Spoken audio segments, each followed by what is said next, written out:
Grace and peace to everyone. What a great, great, great honor and privilege I have today to be part of the panel with Black Child Legacy. I'm appreciative to Chet and to you, Monica, and definitely to you, Reverend Banks, for just being the spearheader of this event and bringing us together. I salute all of my brothers and sisters that have already spoken so eloquently, all of us, in bringing your heart and your experiences to the table. I'm Pastor Tamara Bennett. I've served in the community for over 20 years. We have a ministry on the south side of Sacramento, in addition to our Daughter of Zion Enterprise, which we have a phenomenal feeding program that we've been privileged to partner with with our food bank and others, where we are serving thousands annually. So it's my honor to have served in the community. In addition to that, we've partnered with so many other of our trailblazers in the city with our youth, with pop-ups. Over the past few years, we've been directly involved with that and helping to steer our youth with job skills and different things. We currently have off-the-grid services in Oak Park every first Wednesday for our young people. It's not a church environment, but it's an environment of spiritual talks and motivational talks, just to let them know that we have you on our mind. Black Child Legacy, for sure, it's doing its part in the community, but Black Child Legacy is all of our responsibility to be able to see about our kids and be able to save them almost from themselves. But I hope that I can share something today that will leave everyone encouraged. I welcome all of our participants and thank you for taking the time out to be a part of this extremely important subject and matter dealing with the legacy of our Black children.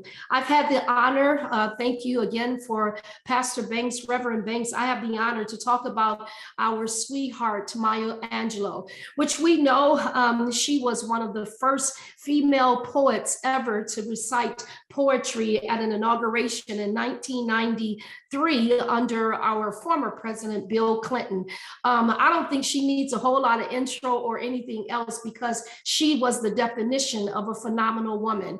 And what she brought in her boldness, we know that she was the mentor of Oprah Winfrey, which Oprah Winfrey many times quote her constantly. So we have seen the birth of many Black entrepreneurs and accomplished people in the United States because of her poetry. I think it's deep how poetry alone can talk to the soul and be able to ignite actions and to be able to ignite things of change. I want to stand as we are ministers of the gospel of Jesus Christ.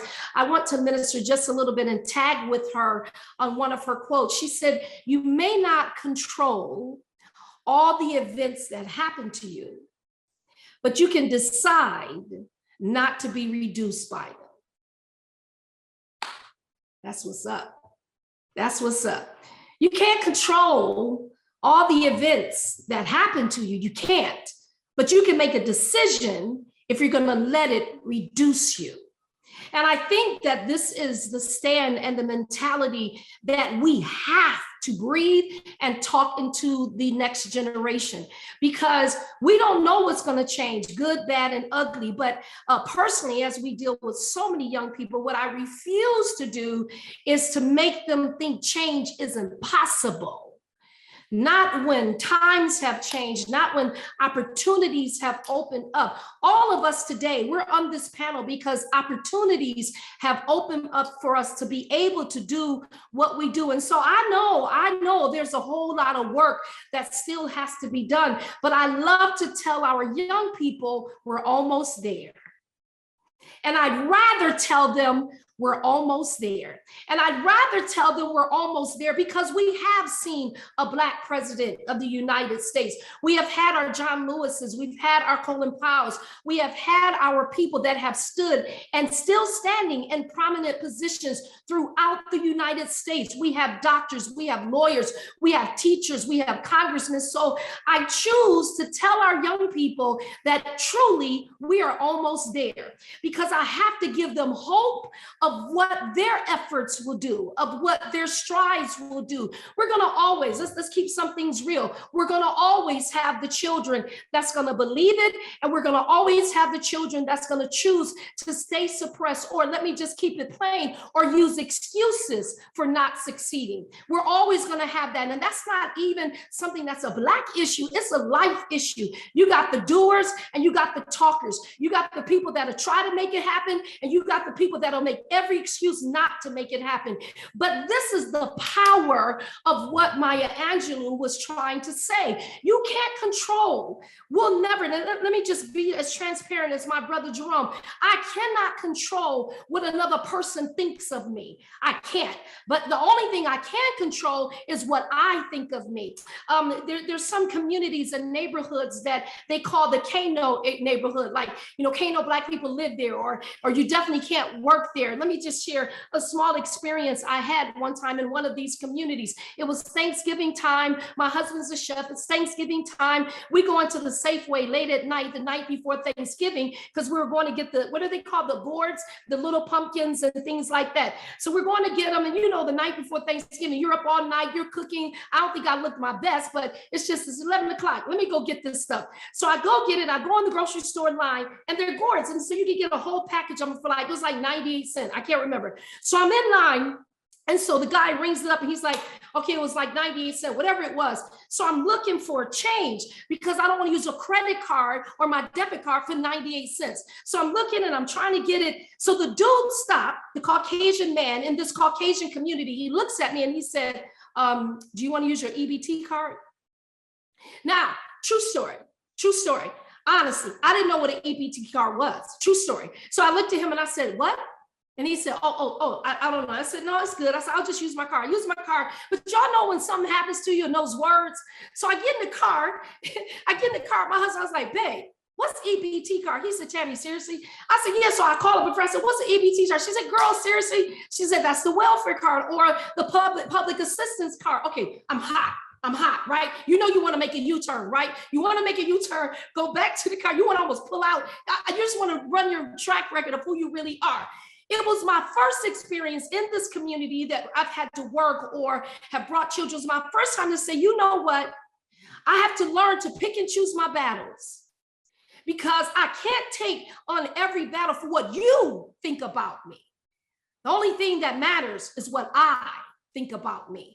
And so I can't change your perspective of me. You might see me as this Black woman and assume every Black woman is on welfare or assume every Black woman is in the struggle, but I gotta know who I am, and then I can't reduce myself to what you think about me. This is what we have to empower our children with, that people are going to think what they're going to think because we're dealing with a generational perspective. We're dealing with generations of people. I told our son one time, I said, the same way that your father has his Black conversation with you, that if a cop stops you, this is what you need to do, and this is how you need to act. I said, don't get it twisted. The same way your Black father is telling you this, there are Caucasian fathers telling them and reminding them of the days of slavery.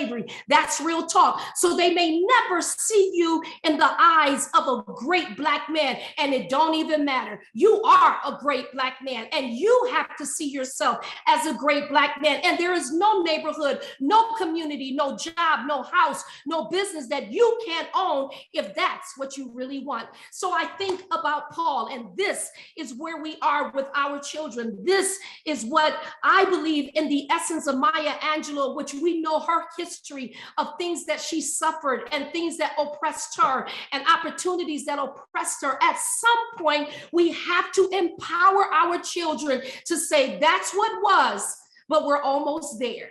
That's what it used to be, but we're almost there, because I can get a degree where before they couldn't, and I can get my education, and I can work in certain doors. It might be a harder fight. I may have to prove myself a little more. There's a whole lot of political things that I know that might be against me, but I can do it. So here we go. Let's go to the word of God in 2 Corinthians 4:7.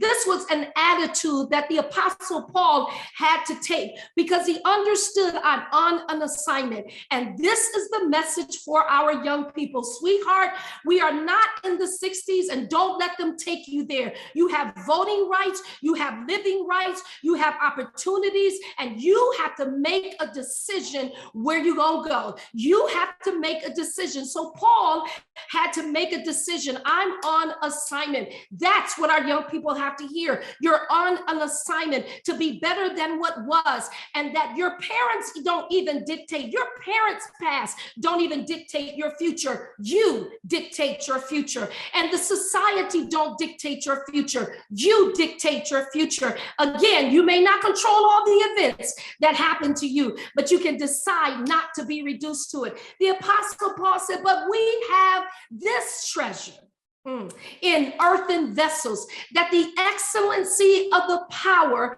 may be of God and not of us. 2 Corinthians 4:7. How did our people, and this is real talk, how did our people, our beautiful, phenomenal, powerful, all these sweethearts of our past, how did they really come through? They came through because God was with them, because God strengthened them. The Negro hymns and songs that they had to sing to bring them through, because I have nothing else. These were the things that brought them through. If it had not been for the Lord on the black man's side, then I'm not really sure where we would be. So he said, but we are troubled on every side, yet not distressed. I'm on a mission. I ain't gonna let it get me down. We are perplexed, but we're not in despair. I can't let it trap me down. But we are persecuted, but we are not forsaken, cast down, but I got right back up. I am not destroyed. Always bearing about in the body the dying of the Lord Jesus Christ, that the life also of Jesus might be made manifest in us. This is the rock of the black people. This is the rock of the black culture. It has always been, and it has to come back to this generation. It is Jesus. Jesus is who brought us through and fought for us. And so Paul went on to say, so for this cause, we ain't gonna faint. Period. Period. We are here today because our mamas didn't faint, because our grandmamas didn't faint, because our great-grandmamas, because our daddies didn't faint, and our granddaddies didn't faint. For this cause, we will not faint, but though our outward man perish, yet the inward man is renewed every single day. For here we go, this light affliction, which is only a moment.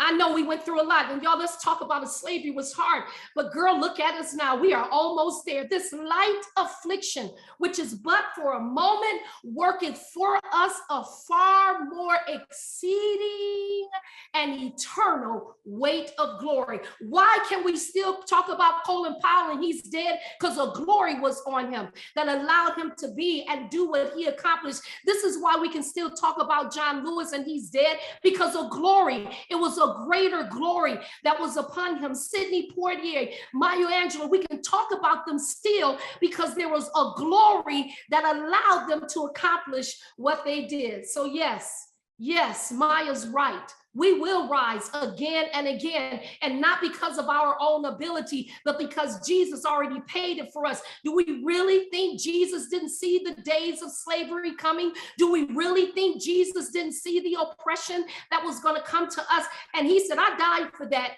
Like they like to say there's an app for that. Yeah, Jesus is saying, I died for that. I died for that, that these same people that the enemy, because it is the enemy, would love to oppress and depress and put in the box and make you think you can't do this and make you think a whole system is against you. Let me go to church real good. The devil is a liar. We shall, and we keep on doing it. We keep on getting up. So Maya Angelou said, and still I rise. You may write me down in history. Let's do it. With your bitter, twisted lies. You may tread me in the very dirt, but still, like Christ, let me add, I'll rise. Does my sassiness upset you? Why are you beset with my gloom? Because I walk like I've got oil wells pumping in my living room, just like moons and like suns, with the certainty of tides, just like hope springing high. Let me add this: because of Christ, still I rise. Do you want to see me broken, bowed head and lowered eyes, shoulders falling down like teardrops, weeping by my soulful cries? Does my haughtiness offend you? Don't you take it awful hard? Because I laugh like I've got gold mines digging in my own backyard. You may shoot me with your words. You may cut me with your eyes. You may kill me with your hatefulness. But because of Christ, still like air, I will rise. Does my sexiness upset you? Does it come as a surprise that I dance like I've got diamonds at the meeting of my thighs? Out of the huts of history, shame, I will rise. Up from a past that's rooted in pain, because of Christ, I will rise. I am the black ocean, leaping and wide, welling and swelling. I bear in the tide, leaving behind nights of terror and fear. Because of Christ, I will rise, and breaking into a daybreak that's wondrously clear. Because of Christ, I rise, bringing the gifts that my ancestors gave. I am living the dream and the hope that I am not the slave. I twisted it just a little bit again. I am living the dream. I am the hope that I am not a slave. Because of Christ, I rise. Because of Christ, I rise. This is who we are. We will conquer. We will get up. We will accomplish. Our Black kids will be great. They will lead. They will be what we have all prayed, asked God, interceded, our forefathers died for. They will be great and rise. As I close, please, may I say this to you, my dear Reverend Banks, may I say this to you, woman of God, as I have been on this call and watching you and feeling you, I feel the weight that you carry and the burden that you carry for the next generation. And woman of God, may I please say to you that you are also our sweetheart of today. God has sustained your life. God has sustained your story so that this generation won't forget where we came from. So let me leave you, woman of God, with this scripture in Psalm 71:18. David said to the Lord, even when I am old and gray, do not forsake me, my God, till I declare your power to the next generation and your mighty acts to all who are to come. Woman of God, you are preserved for this hour. You are our sweetheart of today. And I honor you and I appreciate you. Black Child Legacy shall not die, but it shall live because of you. And it shall live because the next generation will get up and rise. God bless you. Unbelievable. Unbelievable. Pastor Bennett. I know that was a little emotional for all of us. And I would just like everyone just to take a quick breather, take a deep breath before we continue.